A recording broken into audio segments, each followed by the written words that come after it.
Well, hello, Paige and Tyler from Citadel Career Services. It's always great to be with you. I'm Major Ted Feening, the instructor for LDRS-411. Leadership Day, of course, this year has a virtual component for our seniors, but as they start to think about transitioning from their lives as cadets into a more professional environment, it makes a ton of sense to have them check in with you, particularly this year when a lot more is virtual and a lot more is unknown and uncertain. I know you're speaking to many of them on an almost daily basis, but I just wanted to talk to you a little bit about what mentality you would like these seniors to have as they enter their fall semester of their senior year here at the Citadel. Well, Ted, thank you so much for having us. Both Tyler Till, so seniors watching this, my name is Paige Tisdale, Director of the Career Center, Tyler Till, Associate Director of the Career Center, and Employee Relations Manager. So he and I are going to both speak to you, and I want you to recognize our faces because what Ted asked is so important, is that I want seniors to know that it is an incredibly difficult job market that they are coming into, and having a strategy and hopefully applying some of these things that we're going to talk about over the next 20 minutes will help them with the strategy search. And yes, we are here and available. So we'll talk about that on the last little note. So thank you for having us. We love talking to our seniors, even through Zoom. Of course. You know, one special thing about the Citadel is they get really, and they're in a very close-knit environment, and they're always talking about core values and leadership. I mean, almost to the point where to them it seems like, man, it's overkill. But I think what is hard for, it's potentially hard for seniors to see is that when they step out, you know, with the exception of some that maybe step into a military uniform, but a lot of folks that step out in the professional world or into a graduate school, speaking this way, speaking about who they are, knowing what their personal core values are, and translating that and aligning that with the workplace and work environment. It's not usual, I don't think, in a civilian professional environment to be talking and thinking about these core values. It's one of the advantages these cadets have. So I think kind of encouraging them and thinking about one thing, you know, I know that the provost is very interested in is how they present themselves in the new technological environments, what they do online.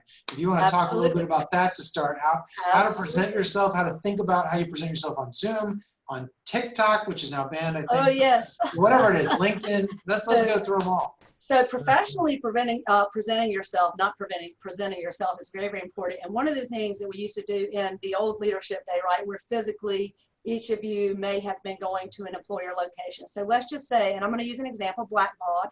It's a software company. It's one of the largest employers of college students in the Charleston market. And this is typically what I would see. Students that signed up for 411 because they had to. They signed up at Blackbaud because it was the top of the list. They showed up at Blackbaud on Leadership Day, which is the day that you're seeing this video. They had not done any research on Blackbaud. They didn't really understand Blackbaud's core values and how their core values of honor, duty, and respect related to that mission statement. So maybe there were 30 students. Maybe 2 or 3 who have been working with us or had done a little planning knew that. So while it was not a recruiting opportunity for 11 at that time, more of a leadership and connection opportunity, what those students who took the time to figure out how they communicated that to an employer, what happened was it opened up opportunities. So a couple things that you addressed and that you asked me that I'd like to talk about is you have definitely been beat over the head with leadership, right? And some of you don't even want to hear the word again, but you have learned incredible skills here that a lot of college students haven't. And Tyler is going to talk about a couple of those and some of the direct feedback that we get from employers about time management and leadership skills. But right now, it's incredibly important that you present yourself professionally.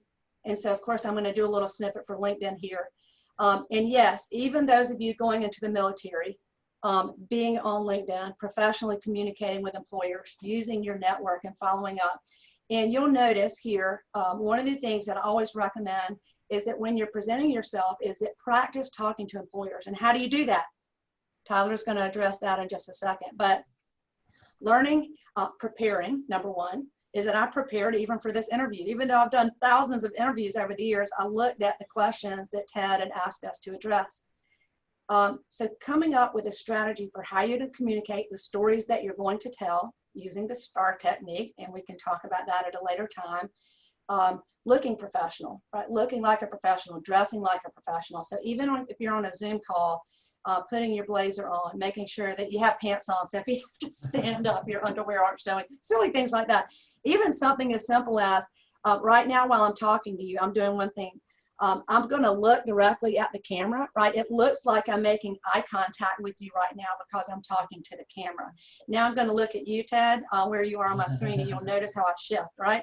So there are a couple of things, easy little tricks of the trade, making sure you have nice lighting, making sure that you're eye level with the camera, maybe that you're not looking down and that you're eye level. Those are just some small things that you can do to present yourself professionally.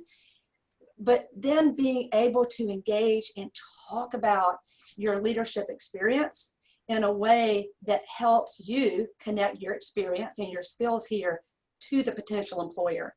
And the very last question, I am going to talk about a strategy for that, but it's really important that you articulate what are the Citadel's core values, right? What are the employer's core values, which means you have to have done some research, right, on their website to look at their core values. They're all out there and available. Right? And then how do you connect those two? Really, really important to be able to do that in a way that's professional. And one way you get better at it is practice. So the great thing is all of our students have had a lot of Zoom practice since March, so they've probably gotten better and better at it. Making sure you look like the professional that you want to be. So I think that's a great point. Do your homework. If you have an opportunity to interact almost with anyone nowadays, whether it's an individual or an organization, look them up in advance, learn about them, that the 5 minutes you spend reading about them will make you feel so much more comfortable, make the questions you ask so much more educated. Well, Tyler, it sounds like you're going to talk a little bit about time management skills and how to talk to employers in this environment. I think that's pretty useful for people who are getting ready to jump out of the Citadel and into the working world. Yeah, absolutely. And I think, yeah, Paige and I were, again, we were prepping for this, which I think is an invaluable aspect that Paige mentioned. But time management was one of the key skills that we look at a survey of employers, and I talk to employers every day and ask them about some of the key skills that they look for. Time management is one that it's at the top, and leadership and strong work ethic, among others. But time management is an easy one that I know a lot of students, and even when I was a college student, you're always comparing someone, and you never think you have a good enough experience or whatnot. But at the Citadel, you're getting such good training that the time management, from what you do from getting up at PT to getting your room ready to formation to classes, is something that no other student is doing. It's also something that I think Citadel students take for granted because they're surrounded in this world that everyone does that, so they don't think that's unique.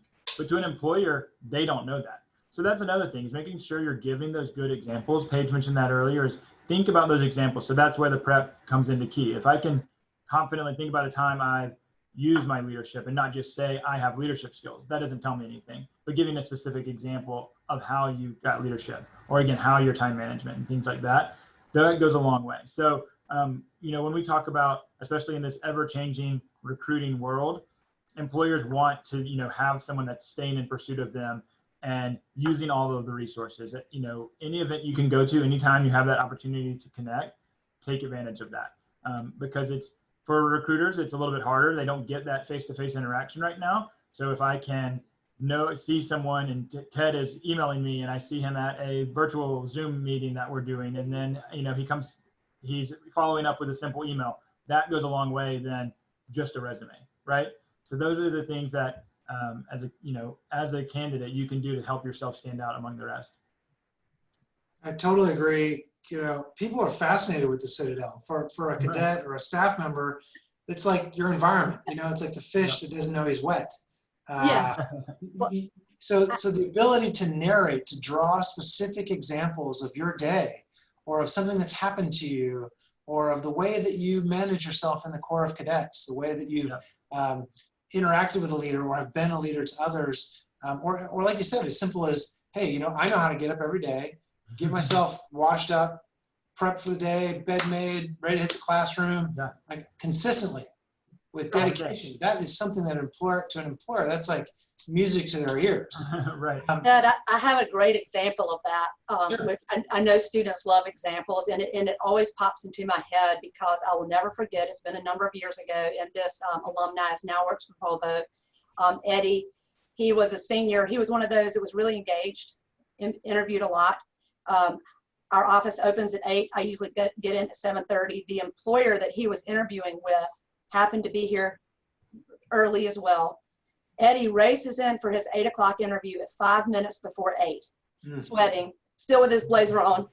And he was in a panic. And he was like, Ms. Tisdale, I'm late. I said, yeah, you're late for me, but you're still, you know, you got a 5-minute window before you hit the 8 o'clock. I said, why are you late? He said, you know, I had PT, something went wrong with the barracks. He was in a leadership role and he had to address that, which is why he was late for his interview. And I said, look, I know the recruiter. He's going to Clemson next, my alma mater. I guarantee you when he gets up there at 1 o'clock for his interview, the student would not have PT'd, would not have had dealt with the issue all before an 8 o'clock class. So communicate your day and what has happened here and explain that while you're 5 minutes early, you think that's late. That is a great example of how you're using your skills and experience at the Citadel that is going to make you more competitive than you know, a college student from a typical college environment. So I agree, and I would say, you know, not being a Citadel graduate, but being a Marine, the more aggravation you're feeling, probably the better that story is for the person on the outside. So if it's normal to you, it doesn't mean it's normal to someone else. We talk about core values all the time to the point you don't want to talk about them.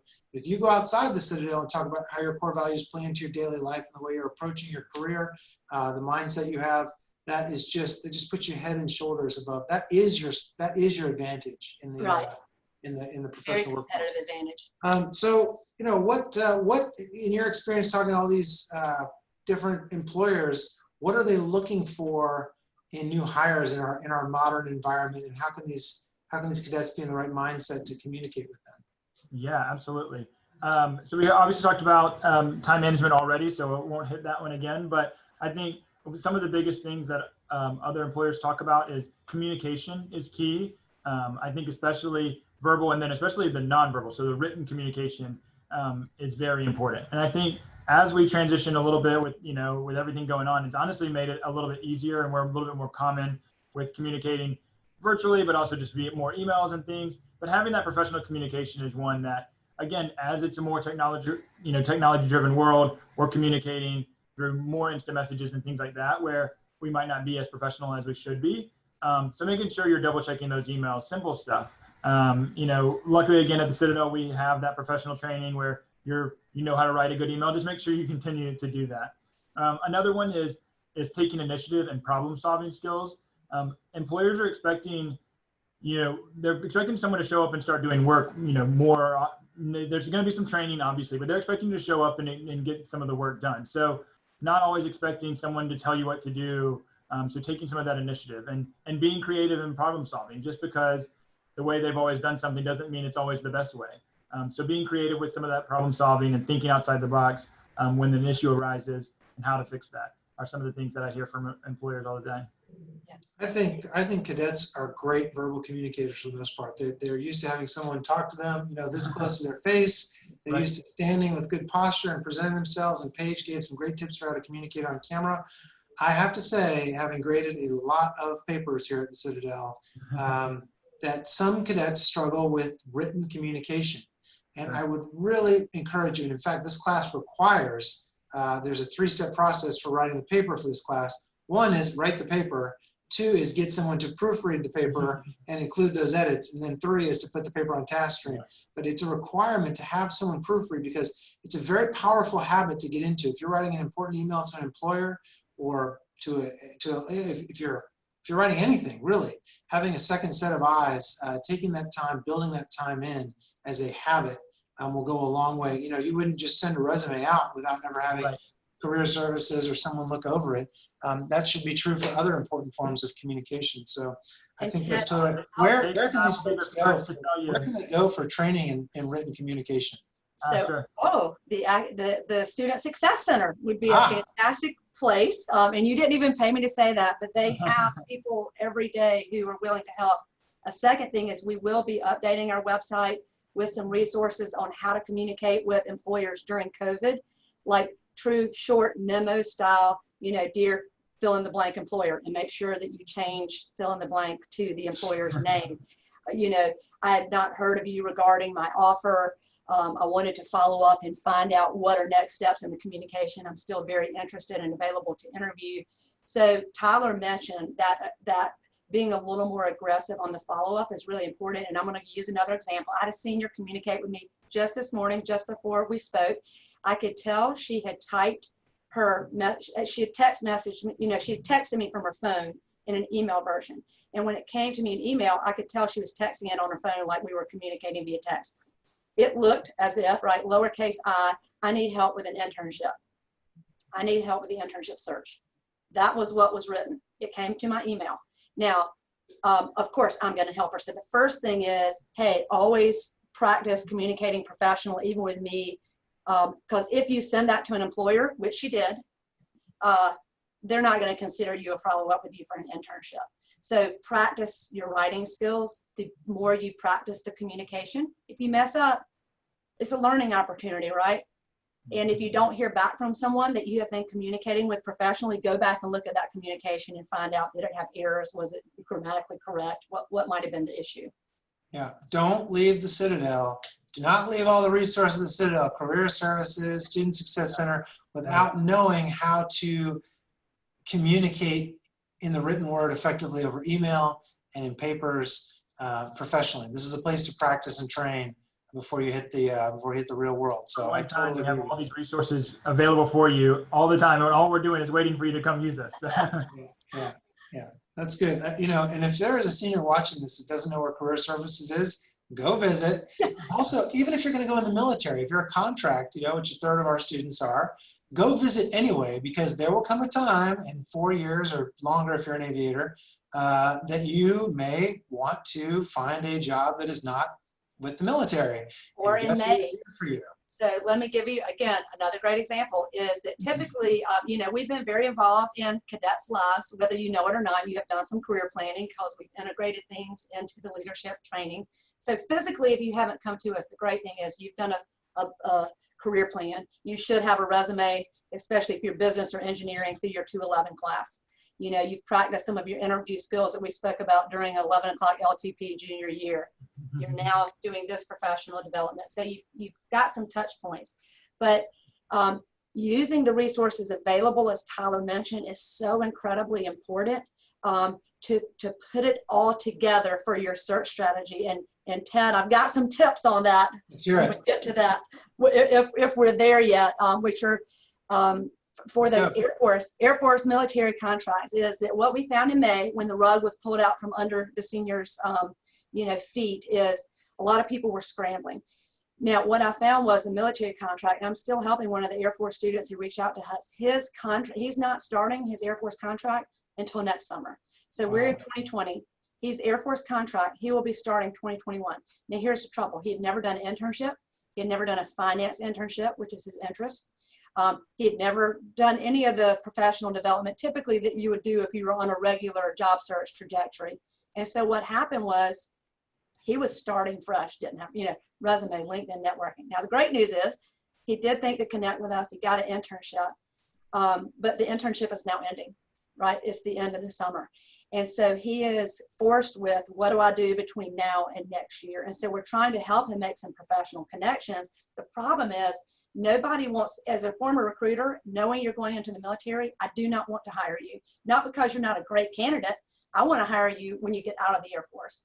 Mm-hmm. But looking for expecting an employer to be committed to a military contract who's only going to be with you for a brief period of time is just not realistic.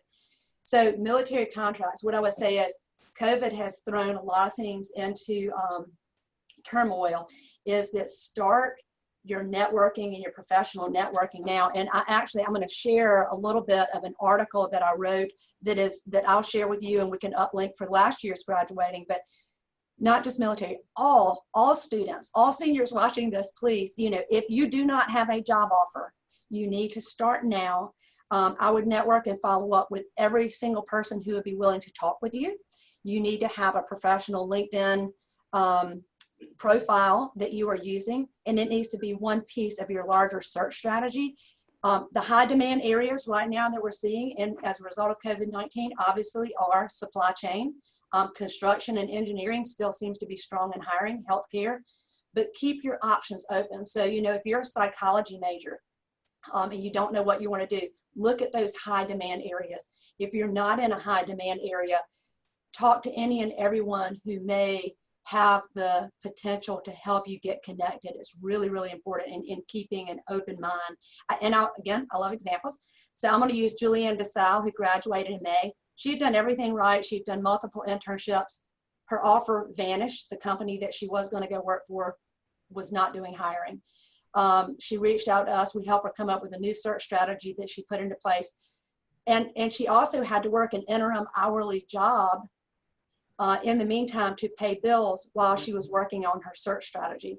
So the good news is it took additional 2 to 3 months, but she's now working at Michelin in North Carolina. She has an offer, but she kept a very open mind and she was willing to be flexible.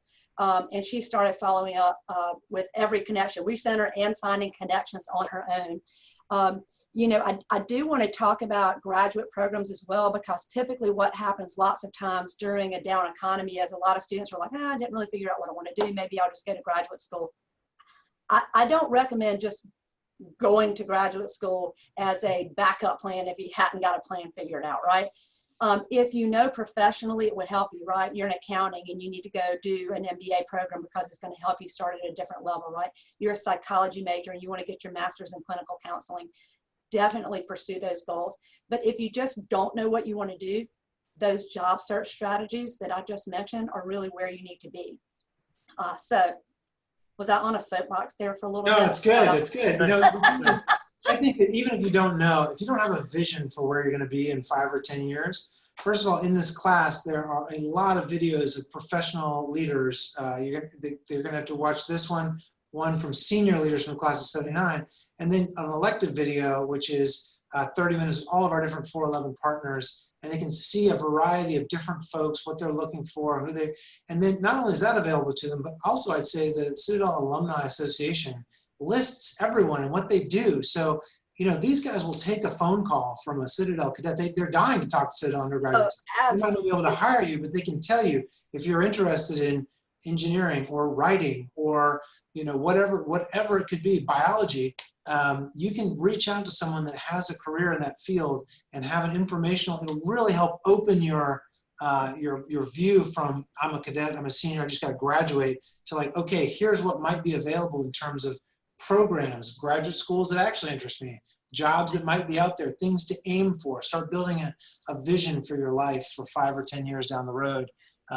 That's available to you as well. So yeah, taking that time, like Paige said, to network before you need it, and also researching, like you're saying, Ted, before you need it is, again, working in employer relations. I'm amazed at how many different companies and things I hear from every day that, you know, of stuff that I would have never known if I didn't work in this field. So if you take that time to do the research and find alumni through LinkedIn and things like that, I've worked at 4 or 5 different colleges now, and Citadel alumni are unique. And I know students hear this, but it really is a unique, obviously, connection to the school, and they're more willing to help than any other school I've worked at before. And so taking that extra time, and again, doing that now, yes, I'm not graduating until May, or I have, I know what I'm doing through the summer. I don't have to worry about it. Start now. That's even better, because if you're not asking for a job and you're just saying, I just want to talk to you and learn from you, someone's going to be more than happy to talk to you. Yeah. So Tyler, that's a great place, if you don't mind, to put in our plug, because we're not going to have our typical career fair this year because of obvious reasons. So we are doing a lot to make sure students have access to those employers. So if you want to put in a little plug for how they connect to employers right now. Yeah, absolutely. So instead of our traditional fairs, Paige mentioned, we're going to have over 2 weeks from September 29th through October 8th. We're going to have a couple, 3 to 4 employer sessions per day. You're not expected to attend all of them. If you want to, by all means do. But we'll put that schedule out soon, and you'll be able to pick that employer, and then it'll be about a 45-minute session. Very quick. We want to make it brief, to the point, so you can learn about BMW, Sunoco, whatever it is. And so I challenge you, yes, you might have heard of one of these companies, but pick one of the ones you don't know. That's the way you learn about really cool opportunities and large employers and things like that. So wow, that's a great opportunity. I'd say the same thing about our 411 videos. And I'm going to hit you guys up afterwards to get a copy. You should record those sessions if you can. What a great opportunity to get insight into these institutions you know about, from being around South Carolina and Charleston, but to hear directly from Sunoco, directly from Michelin, that is really a very valuable thing. You just get a feel whether that culture is right for you, whether it excites you, speaks to you, because ultimately you want a career that you can enjoy. As we wrap this up, I would offer one encouragement to Citadel seniors, which is things you've learned here, how to take care of yourselves, physically, psychologically, academically. Continue that. Continue to be a lifelong learner. Continue to stay physically fit and active.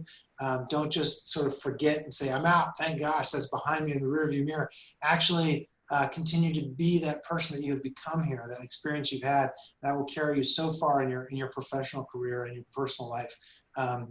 Paige and Tyler, thank you very much. Thank you for having us, Ted. Good luck, seniors. And we're here, we're doing all remote, so we're able to dial in, phone call, Zoom, send up smoke signals, whatever we can do to help you. We're also on the front porch seeing students right now, so you could just walk over during drop-in hours and see us on the front porch. So these cadets are so lucky to have a dedicated career service. I hope they're all taking advantage of it. I hope they're listening to your good advice and they're going to come in and see you, Paige. So thank you, Tyler. Thank you, Paige. Thank you, Ted, for having us. Bye. Good luck, seniors.